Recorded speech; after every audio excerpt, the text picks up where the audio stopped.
advice, recommendation, and very much hope for the sake of global stability and order is that the current wave of interest rate rises will be reasonably short-term. Hello, this is the Weekly Tradecast, a new podcast brought to you by the UN Conference on Trade and Development. I'm Sarah Toms. We're exploring how major events are shaping trade and development and how that affects billions of people around the world. This week, we're looking at interest rates. Central banks globally have been raising interest rates to tackle soaring inflation. Prices of food and energy and most other things have been rising sharply. Part of that is the impact of the war in Ukraine, and part is a rise in consumer spending as COVID restrictions ease. By raising rates, central banks seek to control inflation by making it more expensive to borrow money. But it's a tough balancing act, especially in a tough economy. We're joined now by Anastasia Nesvetailova, head of UNCTAD's Macroeconomic and Development Policies branch. Anastasia was a professor of international political economy at City University of London before joining UNCTAD last year. She's written 3 books on financial crises and is an avid fan of classical ballet, working on her pirouettes in her spare time. Well, welcome again. Are we seeing a short-term spike in interest rates, or will they keep rising? It's a difficult question because it deals with both risks of decision-making and uncertainty, this deceleration of growth or a danger of slower growth hangs over major world economies and the developing countries. And that adds to policymakers a range of concerns, just how far and how long they should go with the interest rates hikes. We believe it's wrong to target interest rates only as a policy tool. We advocate a policy mix. And therefore, our advice, recommendation, and very much hope for the sake of global stability and order is that the current wave of interest rate rises will be reasonably short-term, that we will find a balance and a different policy mix to address inflationary fears and inflationary expectations, and not target interest rate only as a tool. How high could they go, though, before causing economic and political problems? They already are causing economic and political problems. We see social and some political instability around the developing world. You have pointed out yourself the pressure of energy and food prices that hit the vulnerable countries most, but not only. There are severe pressures in some advanced economies which reverberate across social classes, across industries, and are having political implications. So they don't need to go furthermore or much higher before causing serious political economic damage and raising socioeconomic and environmental risks.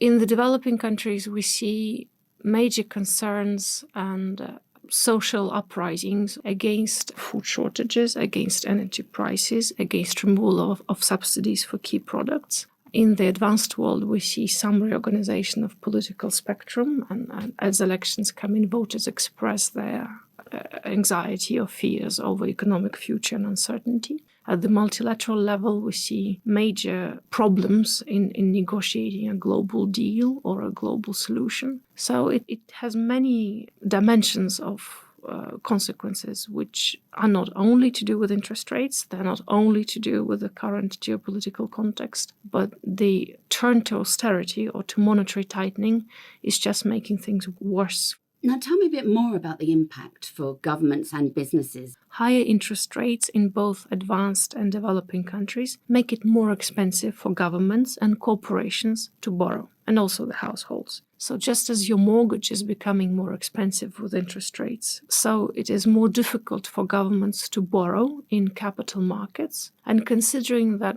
government bond markets are the main instrument of raising funds, it is a major hurdle to development, economic stability, and growth. What is the impact for governments and businesses in developing countries? One is the impact on their currencies. So as interest rates in the advanced economies go up, the core currencies of advanced economies, and mainly we're talking about the dollar, appreciates. That makes it theoretically easier for developing countries to export to advanced markets because their currencies go down. But today, in a very complex web of value chains, in fact, you import a lot of ingredients, a lot of supplies for your own production from other markets.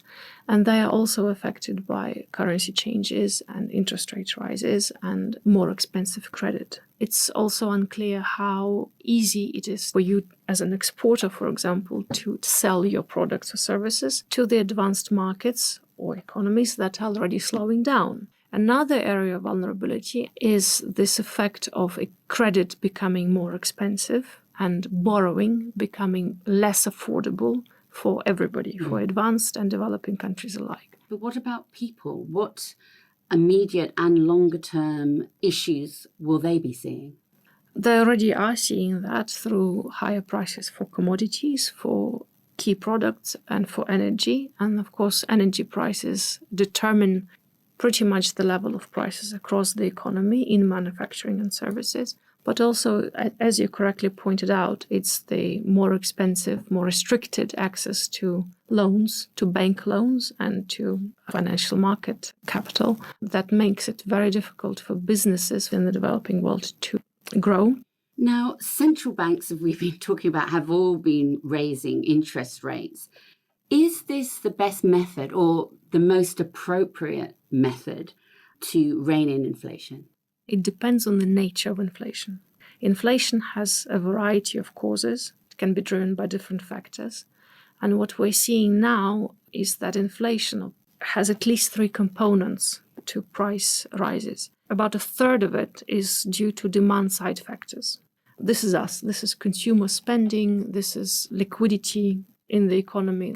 I would say that interest rates as a tool traditionally is targeting that particular force, the demand side. It makes credit more expensive, it contracts the demand, and therefore it does have the ultimate effect of bringing that part of price rises down.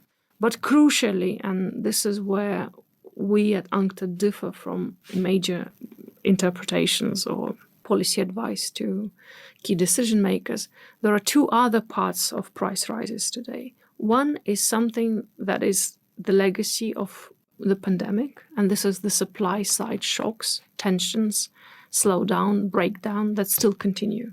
And those problems in the supply chain, they add to prices, to pressures on non-demand side of our economy, where we still need logistical chains to restore themselves. In fact, interest rate rises will make it worse, because in order to restore logistical chains, in order to reassemble your business networks, in order to address the new shocks, you do need flexibility in your financial planning. Higher interest rates make it more difficult. They're counterproductive. And finally, the third part of inflation rises is something that we call ambiguous. This ambiguous set of factors include corporate markups and the effects of monopoly power of the markets. Super profits that major corporations that control the markets can charge. It's an important part of this current inflation phase that is really not being addressed by interest rate hikes. It requires a different set of institutional responses to market concentration, to corporate power, to corporate behavior, and in fact banking super profits that are now back on the agenda. So that's why relying on interest rates only is a major policy mistake, and it's very politically sensitive. But I cannot overestimate the importance of combating corporate and banking power and banking immunity. Thank you to UNCTAD's Anastasia Nesvetailova for being this week's guest. Tune in to the Weekly Tradecast next week and every week for more insights on the most pressing issues around the world of trade and development. There's even more on our website, unctad.org.